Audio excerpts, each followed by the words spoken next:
Boa noite, no ar mais uma edição do Jornal 10. Vamos às manchetes. PAICV posiciona-se em relação ao aumento de tarifas dos transportes.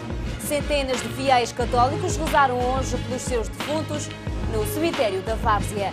Edi Tavares deixa a NBA. Moçambique é o país mais arriscado do mundo para se investir, com os juros da dívida pública se situarem nos 25,1% ao ano.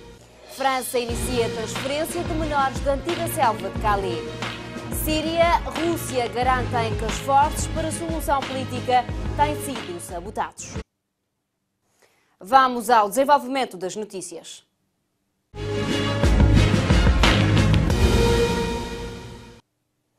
Olá, boa noite, seja bem-vindo ao Jornal 10, mais uma edição desta semana.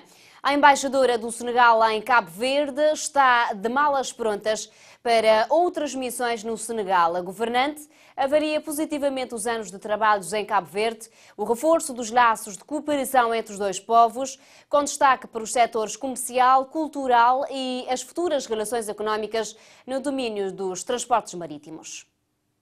Depois de alguns anos como embaixador do Senegal em Cabo Verde, Fatoumata habitou, desde que chegou sentiu-se em casa e fez de tudo na medida do possível para cumprir o que foi traçado pelos dois povos.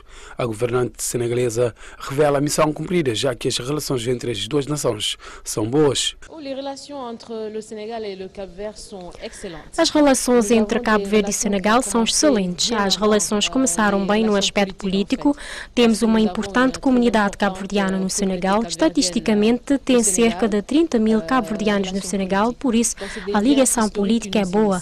A par da política, temos a diplomacia que caminha muito bem, visitas regulares entre as autoridades da CARI. Recentemente, o presidente do Senegal marcou presença no ato de tomada de posse de Jorge Carlos Fonseca e há 2 anos atrás o ministro dos Negócios Estrangeiros, Jorge Borges, esteve em Dakar, por isso os laços são fortes entre os dois povos, considerados irmãos e amigos.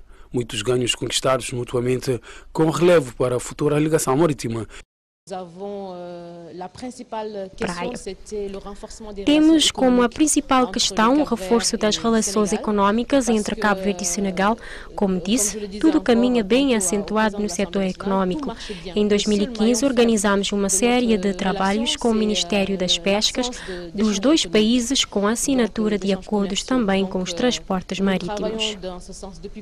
O Senegal está a fazer um estudo de viabilidade junto dos Países Baixos para analisar os pontos e avaliar, quiçá, futuras ligações marítimas com Cabo Verde.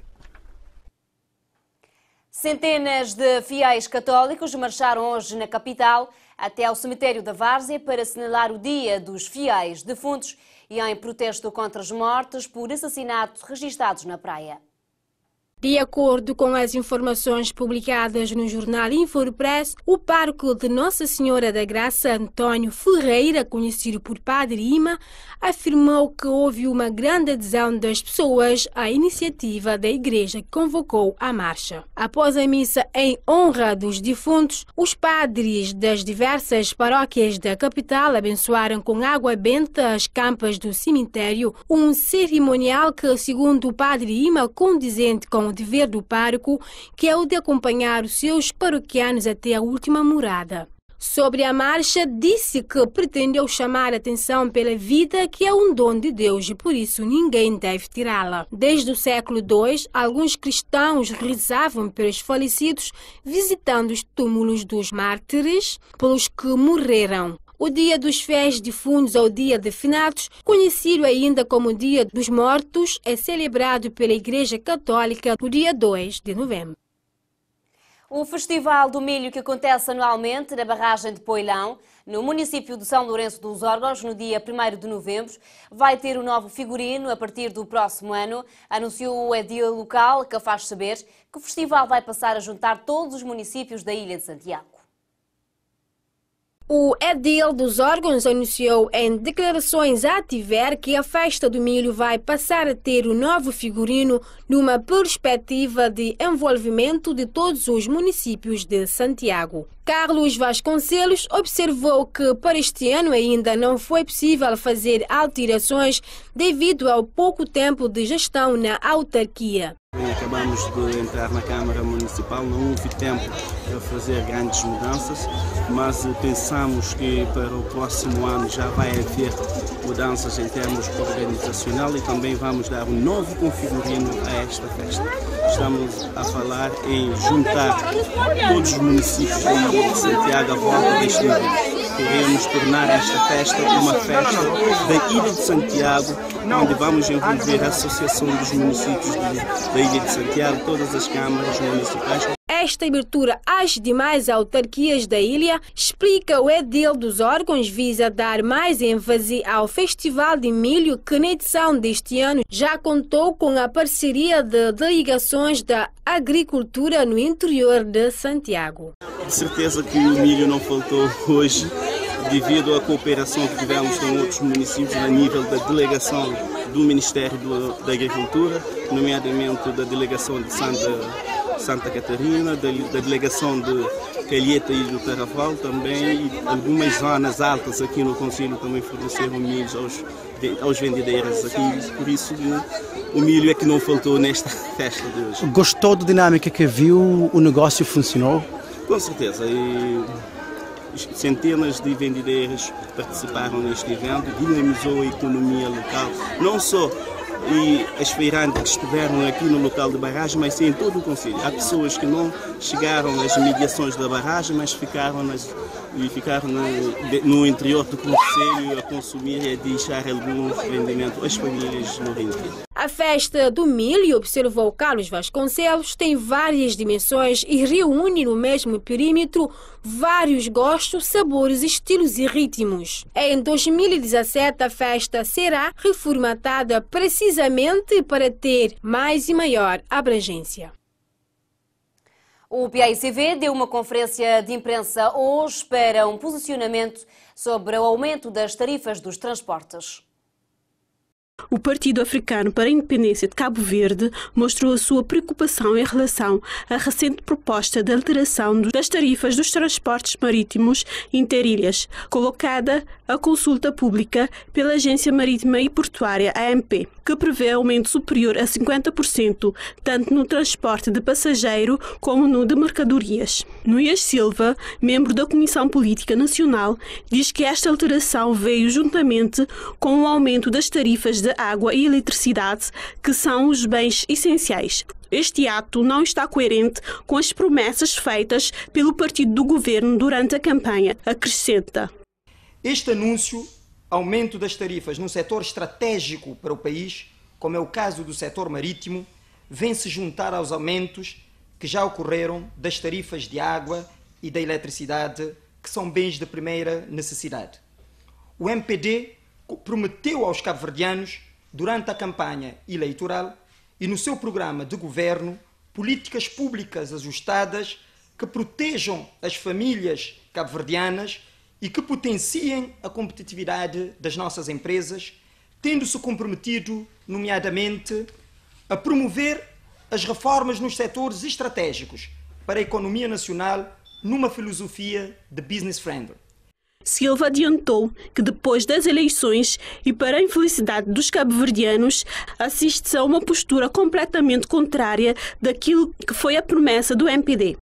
Hoje, depois das eleições e para a infelicidade dos cabo-verdianos, assiste-se a uma postura completamente contrária àquela que foi prometida, com o aumento dos preços das tarifas em setores-chave para a criação de condições que promovam a competitividade do país, com graves impactos na estrutura de custo das empresas e na deterioração da qualidade de vida das famílias cabo-verdianas.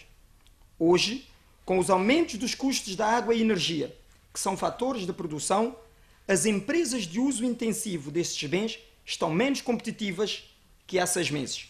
Preocupado com os impactos negativos que esta medida prevista poderá ter na vida dos cabo-verdianos e na potencialidade das empresas do país, Silva diz que o partido manifesta o seu repúdio por essa atitude do governo.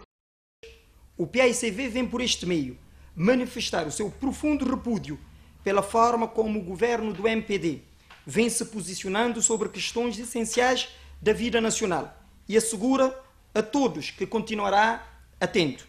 O PAICV compromete a tudo continuar a fazer, máxime em sede de debate do Orçamento de Estado para 2017, para salvaguardar a qualidade de vida dos cabo-verdianos e a competitividade das nossas empresas, apresentando propostas de políticas públicas e de medidas de ação para suavização do impacto que tais aumentos terão na vida das famílias, das empresas e na competitividade da economia nacional. Na plataforma eleitoral do governo do MPD, consta que é fundamental que se garante um sistema de transporte marítimo seguro, célere, regular, com preços competitivos e alinha a condição do país insular, com preço competitivo e alinha a condição do país insular, onde o sistema de transporte assume um papel fulcral na competitividade da economia e na produção nacional.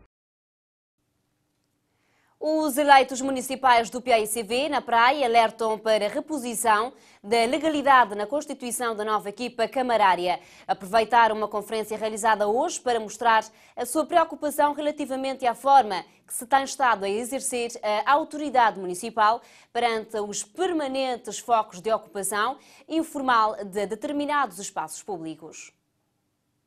Vladimir Silves Ferreira, líder da bancada municipal do PAICV na Praia, diz que esta preocupação se deve ao facto da tomada de posse ter sido no dia 30 e não foi convocada a sessão para legalizar a função dos vereadores. Nós termos tomado posse no dia 30 de outubro, em sessão solene, e passado um mês ainda não foi convocado a sessão extraordinária com vista à legalização da função de vereador, pois, como sabem, era preciso a marcação de uma sessão imediatamente a seguir a sessão ordinária, a sessão solene, aliás, com o objetivo de profissionalizar os vereadores. Precisamos, é a Assembleia que tem essa competência de deliberar e aprovar, sob proposta da Câmara, quais são os vereadores que exercerão a função a tempo inteiro e profissionalizados. O eleito municipal adiantou que há um conjunto de funções que depende do aval da Assembleia Municipal e isso não pode ser adiada e, no momento, estão perante uma situação de legalidade que, enquanto eleito municipal, desconhece. Há aqui um conjunto de funções que dependem necessariamente do aval da Assembleia Municipal e que esta prerrogativa não pode ser adiada.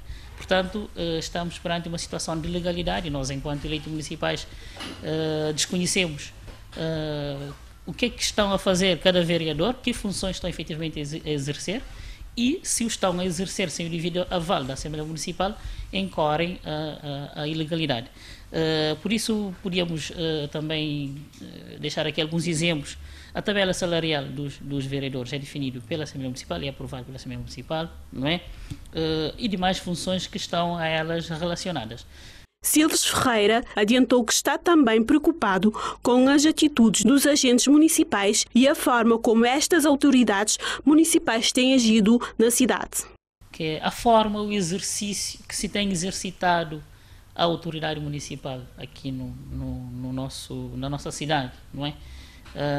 Parece-nos evidente que é algo que precisamos refletir com outro cuidado. Os nossos guardas municipais precisam de formação adequada, precisam de mais e melhor formação, mas, por outro lado, também é preciso entender os problemas atuais deste país e desta cidade. A Assembleia Municipal é um órgão fiscalizador da Câmara Municipal em que foram eleitos pela população juntamente com a Câmara Municipal. O Ministro do Ambiente e Agricultura reuniu-se hoje com os autarcas da Ilha de Santiago para uma concertação na matéria de água, saneamento e a recolha de resíduos sólidos. O objetivo da reunião entre o Governo e os municípios da Praia foi para falarem da água e do saneamento para estabelecer uma base institucional financeiramente sólida, transparente e responsável para a prestação de serviço da água e saneamento a famílias e empresas cabo-verdianas. O Ministro do Ambiente e Infraestrutura, Gilberto Silva, diz que a reunião é uma concertação entre o Governo e os municípios da Ilha de Santiago em matérias que constituem a agenda da água e dos resíduos sólidos. Trata-se essencialmente da concertação entre o Governo e os municípios de Santiago em matérias que constituem, portanto, a agenda da água e dos resíduos sólidos. Como sabem, está em curso uma reforma no setor da água e do saneamento. Nós temos neste momento novos autarcas, novos presidentes de Câmara, e é fundamental que estejam bem informados em primeira mão sobre o processo, porque há decisões muito importantes a serem tomadas e, por isso, a concertação. Silva adiantou ainda que as decisões que serão tomadas na reunião têm a ver com o processo da água, mais especificamente da Águas de Santiago. Tem a ver, essencialmente, com o processo da água. Nós estamos a consolidar a Águas de Santiago enquanto empresa intermunicipal para a distribuição da água à população e, portanto, há um conjunto de questões que têm a ver com as tarifas, com a assunção dos serviços nos vários municípios, com a consolidação da própria empresa, que demanda, naturalmente, a participação dos presidentes das câmaras municipais, que são em si os donos, não é, da Águas de Santiago. Em relação ao aterro sanitário, o ministro avança que a necessidade de concertação com os municípios e criar as condições de operacionalização que têm a ver com a cobrança das tarifas de resíduos sólidos para a sustentabilidade dos transportes. Há necessidade de concertar com os municípios. Nós vamos criar as condições de operacionalização, tem a ver com a cobrança da tarifa de resíduos sólidos, para que os municípios possam ter a capacidade de sustentar todo o serviço de transporte até o aterro sanitário e a operacionalização do aterro sanitário. O Governo já tomou um conjunto de medidas que vai ajudar neste processo, mas, nomeadamente, a questão da isenção do IVA, por exemplo, na importação de caminhões. Nós, evidentemente, foi também importado um conjunto de caminhões, contentores de lixo, mas é necessário, de facto, criar um bom quadro institucional para a operacionalização do próprio aterro. Em relação à recolha de resíduos sólidos, todos os municípios fazem a sua recolha e transporte até o aterro sanitário, onde a gestão depende da concertação entre os mesmos.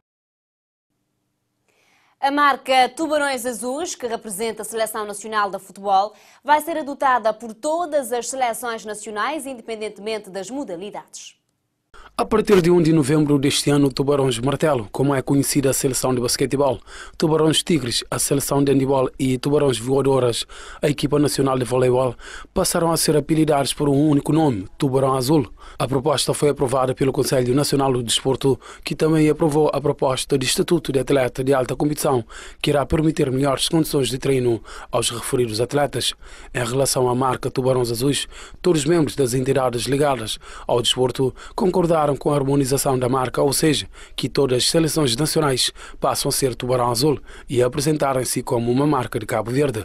Diferir que a marca foi registrada pela Federação Cabo-Verdiana de Futebol, mas vai-se negociar com a mesma no sentido de permitir que a marca seja do desporto nacional. Relativamente ao aumento para o setor desportivo, o Governo avançou que de 70 mil contos do orçamento anterior para o subsídio às federações, o Executivo atual irá aumentar para 83 mil contos. O basquetebolista internacional cabo-verdiano foi dispensado do Atlanta Hawks, daquela que é considerada a maior competição de basquetebol do mundo, a NBA. O posta cabo-verdiano de 23 anos pode assinar pelo Barcelona da Espanha. O basquetebolista internacional cabo-verdiano Edivalter Tavares, 23 anos, 2,20 metros de altura, foi dispensado de Atlanta Hawks, equipa da Liga Norte-Americana de Basquetebol da NBA. O jogador fez no sábado passado a sua última aparição com a camisola dos Hawks e, segundo a página do clube na internet, o atleta está perto de assinar com o Barcelona de Espanha. Na última temporada, fez apenas 11 jogos pelo Hawks, tendo contribuído com 2,3 pontos e 1,9 ressaltos em 6,6 minutos. Passou grande parte da época na Liga de Desenvolvimento da NBA. Antes de transferir para a NBA, Edivalter representou a equipa de Erba Livre da Grande Canárias da Espanha, tendo chegado a uma final europeia. Edi Tavares foi eleito em 2014 no draft da NBA para representar a equipa do Atlanta Hawks como 43 escolha no universo de 75 candidatos. Retomamos a partir de hoje as opiniões fortes aqui na TIVES. Vladimir Silves Ferreira é o nosso convidado para as quartas-feiras. Vamos conferir a sua opinião. Opiniões fortes. O elenco semanal. Boa noite, caros telespectadores. É com imenso prazer que saudamos o regresso do programa Opiniões Fortes e desejamos que esta segunda temporada seja de tão qualidade e excelência como foi também a primeira temporada. Queria começar precisamente por valorizar esse programa que a TIVER, embora retorna. A primeira temporada foi um espaço que marcou a audiência. Ainda hoje cruzo com pessoas, com cidadãos que relembram factos e acontecimentos ocorridos ao longo deste programa, que ocupou um espaço importante na opinião pública, na discussão de temas fundamentais da atualidade cabo-verdiana.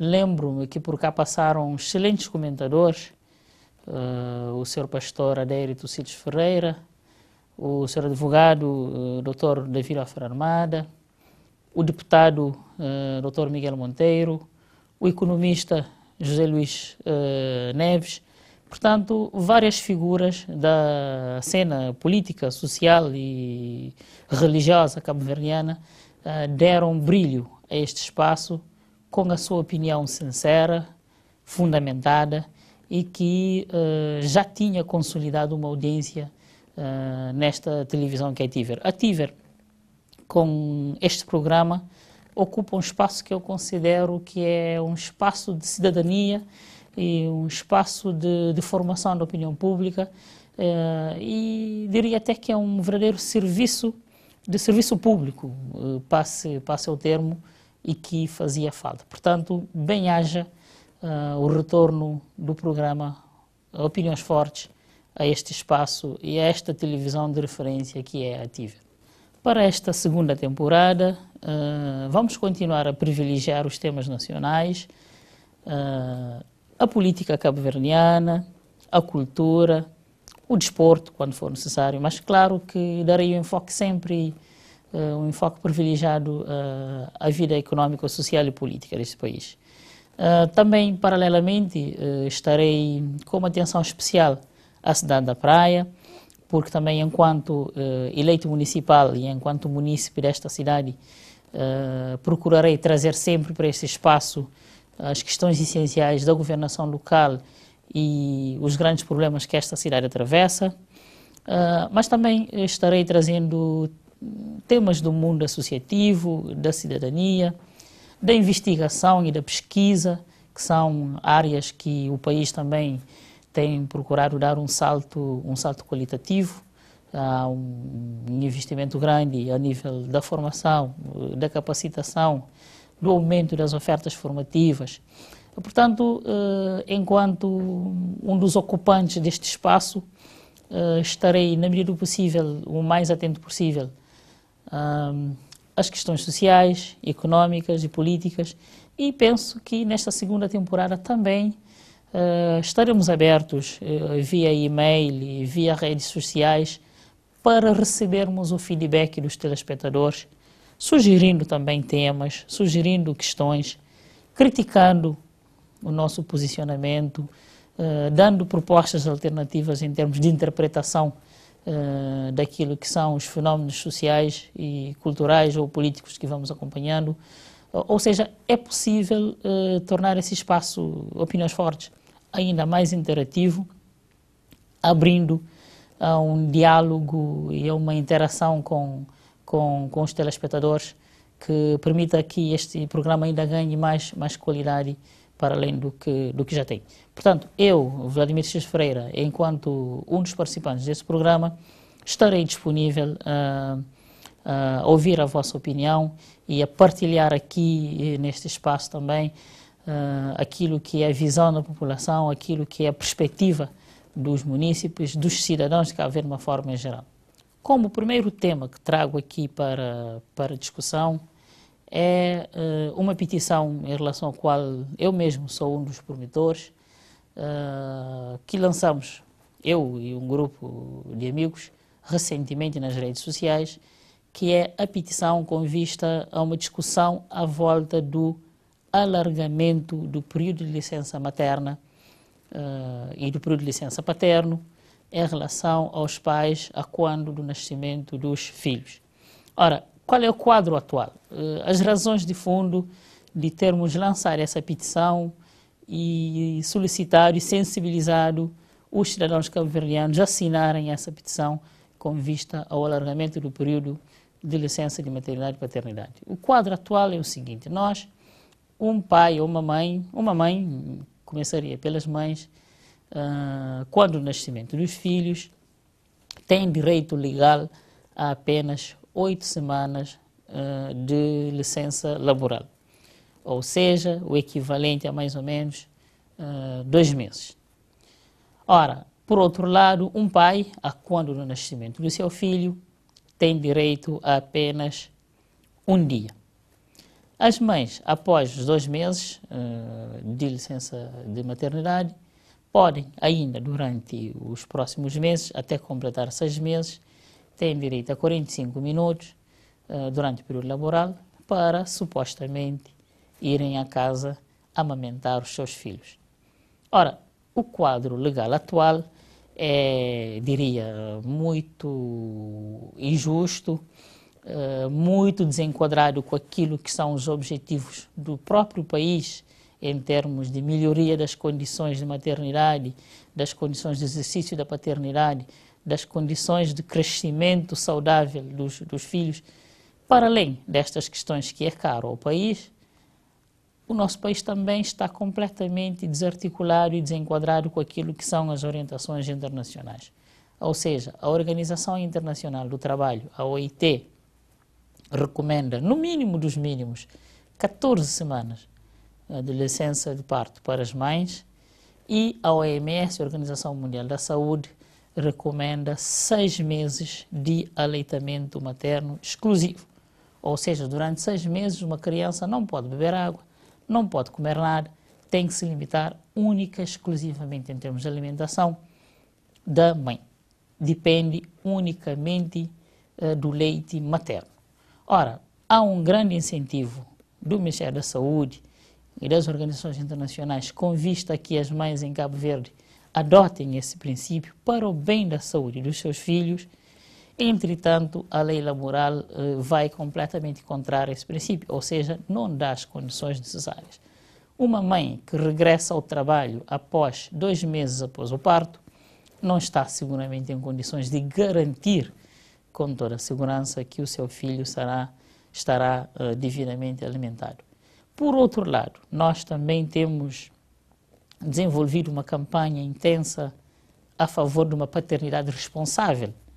Ou seja, nós queremos que o pai esteja presente na vida do seu filho, que apoie o seu filho desde o primeiro dia em que ele vem ao mundo.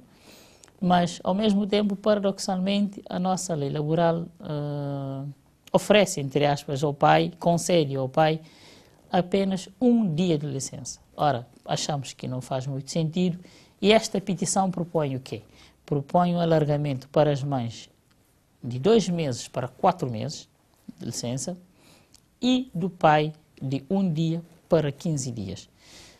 Portanto, a ideia é suscitar um diálogo à volta dessa questão, que é uma questão transversal.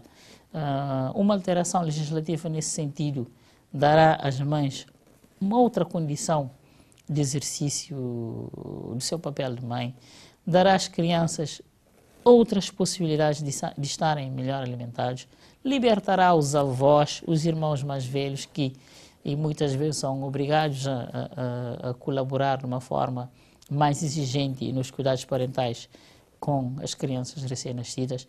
É uma medida que teria implicações e vantagens em todos os segmentos sociais. Portanto, mesmo se pensarmos do ponto de vista daquilo que são as questões de género e de igualdade de oportunidade entre os homens e as mulheres, esta medida estaria equilibrando e teria um impacto fundamental na melhoria da qualidade de vida, e também estaríamos a dar um passo no sentido de nos aproximarmos em relação àquilo que se faz lá fora. Ou seja, É claro que no norte da Europa as condições de exercício da maternidade são excepcionais. Há situações em que chega-se a quase 1 ano de licença de maternidade e com direito de opção também para o pai ter alguns meses de licença. Nós aqui no nosso continente, grande parte dos países, falo de Senegal, Nigéria, Burkina Faso, só para dar alguns exemplos, cumprem as orientações da OIT, ou seja, atribuem acima de 14 semanas de licença de maternidade. E nós, curiosamente, e para nosso espanto, infelizmente, Cabo Verde está na lista dos piores países em termos de licença pós-parto. Portanto, essa petição vem no sentido de alertar a sociedade cabo-verdiana para esse facto e achamos por bem trazer essa questão para o nosso primeiro contacto com os telespectadores nesta segunda temporada do programa Opiniões Fortes. Termino desejando uma boa semana a todos e contamos com a vossa presença na próxima semana, na mesma hora de sempre. Opiniões Fortes. As opiniões fazem-se na TIVER. Por ora, vamos seguir uma matéria que fala sobre as eleições de 2016 nos Estados Unidos da América e a política externa, uma edição especial da Voz de América. A Aliança Atlântica, NATO, criada há 67 anos, foi tema na amarga campanha presidencial americana. Temos que trabalhar mais de perto com os nossos aliados e isso é algo que o Donald não compreende. Temos vindo a trabalhar com eles desde há muitos anos, disse Trump, e temos a maior confusão jamais vista. As diferenças em relação ao empenhamento da América na NATO, diz o cientista político Jeremy Mayer, põem em destaque as visões mundiais dos dois candidatos. Penso, disse Mayer, que Trump é um nacionalista, um populista, enquanto Clinton é uma internacionalista, multilateralista. Trump defende um aparelho militar mais forte e promete uma política externa baseada nos interesses americanos. Clinton promete usar todos os mecanismos do poder, da diplomacia ao desenvolvimento, para fazer avançar a política externa americana.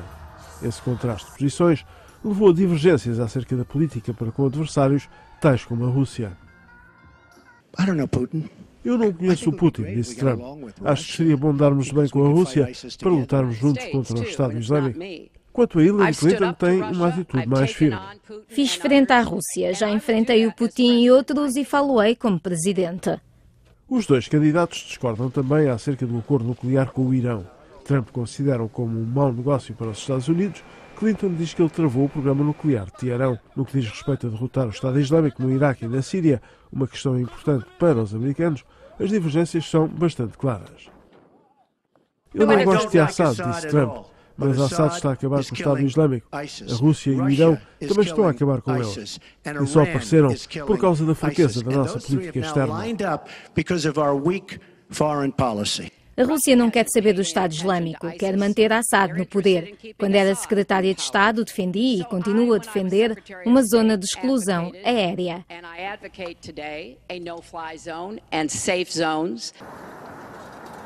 Mas, em última análise, à semelhança de eleições anteriores, os americanos estão mais interessados na criação de empregos ou na economia do que na política externa.